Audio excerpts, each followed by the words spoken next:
Ils sont morts, souvent seuls, malades ou victimes d'agressions. 612 sans-abri sont décédés dans la rue l'an dernier. Le collectif Morts de la rue a dévoilé aujourd'hui ce chiffre terrible en hausse de 15% sur un an. Les disparus avaient généralement moins de 50 ans, étaient à 90% des hommes, mais il y a des enfants aussi parmi ces victimes.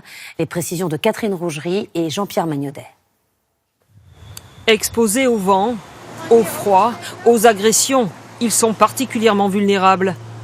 Pour ces hommes filmés cet après-midi à Paris, un simple muret et des buissons en guise d'abri et un banc pour se poser. Ils ne survivent parfois que grâce aux bénévoles et ne tiennent pas à s'exprimer. La rue, ça abîme beaucoup. Le corps, les morales, les mentales, je pense que beaucoup de gens décèdent dans la rue. En 2018, 612 sans domicile fixe sont morts dans la rue. Ils étaient 511 un an plus tôt.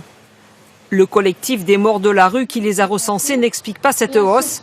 Elle pourrait être liée à l'augmentation du nombre de sans-abri. Leur profil, en très grande majorité des hommes âgés de plus de 48 ans.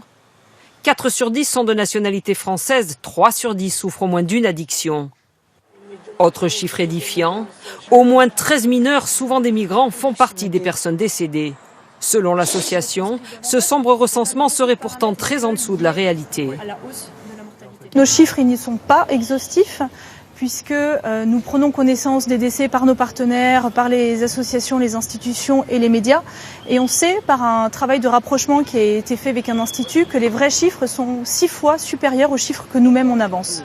Les associations qui viennent en aide aux sans-abri réclament des structures d'hébergement non mixtes et un accès aux soins renforcé.